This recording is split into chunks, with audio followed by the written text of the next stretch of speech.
PSC असते एक, जवळपास PSC जी आहे 30 गावं मिळून वगैरे असते, 30 गावं 20 गावं असं मिळून एक PSC असते.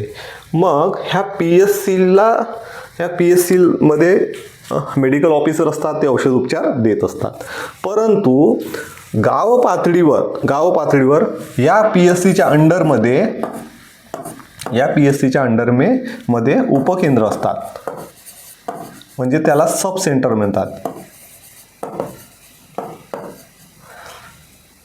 हा एक उपकेंद्र, हा एक उपकेंद्र, हा एक उपकेंद्र. कुठे 3 असतात, कुठे 4 असतात, कुठे 7 असतात.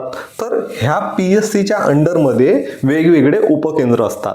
मग या उपकेंद्रामध्ये आता इथे PSCला कोण असतं? डॉक्टर असतात, मेडिकल ऑफिसर असतात. मग हे जे उपकेंद्र बांधून दिलेले असतात गावस्तरावर, गावांमध्ये एक असा छोटासा दवाखाना असतो आणि त्या दवाखान्यामध्ये कोण आपलं डॉक्टर कोण असतात? तर इथे CHO असतात. CHO म्हणजेच समुदाय आरोग्य अधिकारी. CHO हे कंत्राटी तत्वावरची पद असते, कंत्राटी तत्वावर हे पद असते आणि हे CHO असतात. याच्यासोबतच या उपकेंद्रावर आणखी कोण असतं? तर ANM असते, त्याच्यानंतर MPW आरोग्यसेवक, आरोग्यसेविका. MPW म्हणजेच आरोग्य सेविका. त्यानंतर कोण असते? इथे एक PTA सुद्धा असते. PTA म्हणजेच कंत्राटी तत्वावर एक चपराशी असते.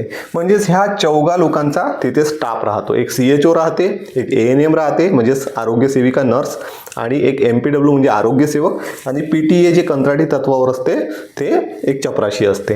म्हणजेच हे CHO आणि PTA जी असते ते कंत्राटी तत्वावर काम करत असते. ठीक आहे. आणि उपकेंद्रावर तपासण्याचं काम, त्याच्यानंतर उपकेंद्रावर रुग्णांना तपासण्याचं काम, औषध उपचार वगैरे व्यवस्थित देण्याचं काम CHOचं, ANMच्या, MPW या तिघांचं असते. ठीक आहे.